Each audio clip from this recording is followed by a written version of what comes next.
ఎడారిలో సెలయేర్లు. జూలై 15.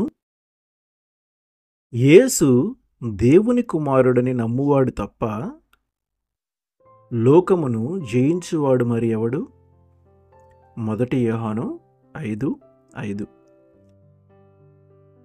నీలాకాశం నవ్వుతున్నప్పుడు, మలయమారుతాలు వీస్తున్నప్పుడు, పరిమళ సుమాలు పూస్తున్నప్పుడు తేలికే దేవుణ్ణి ప్రేమించటం.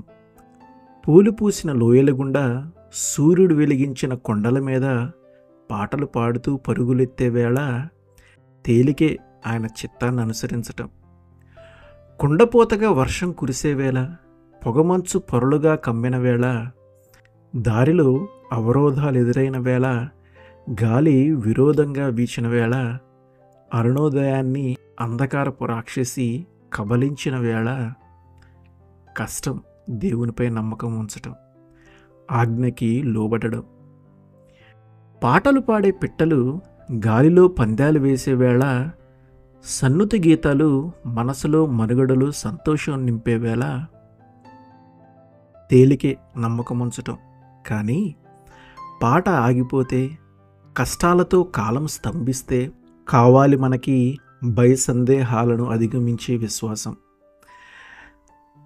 దేవుడే దీన్ని మనకు దయచేస్తాడు, లోటును భర్తీ చేస్తాడు.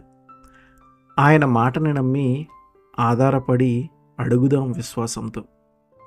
మార్గం కఠినమైన, సరళమైన, సదా మన నాయకుడు ఆయనే. అనుదిన అవసరాలను అందించేవాడు ఆయనే.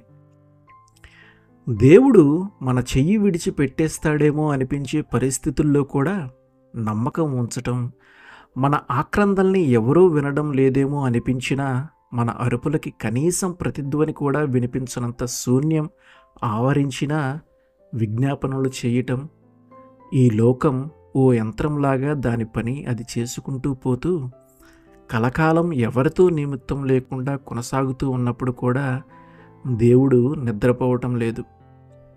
ఎప్పటిలాగానే మనల్ని ప్రేమిస్తూ ఉన్నాడు అన్న నిశ్చయతని కలిగి ఉండడం, ఇది కావాలి అని కోరుకోకుండా మనకి ఏది దక్కితే అది దేవుడు మనకిచ్చిందని అనుకోవడం, ఓపికతో ఎదురు చూడడం, విశ్వాసం ఎండిపోతుందేమోనన్న భయం తప్ప ఇక చావుకైనా భయపడకపోవటం, ఇదే లోకాన్ని జయించే విశ్వాసం అంటే.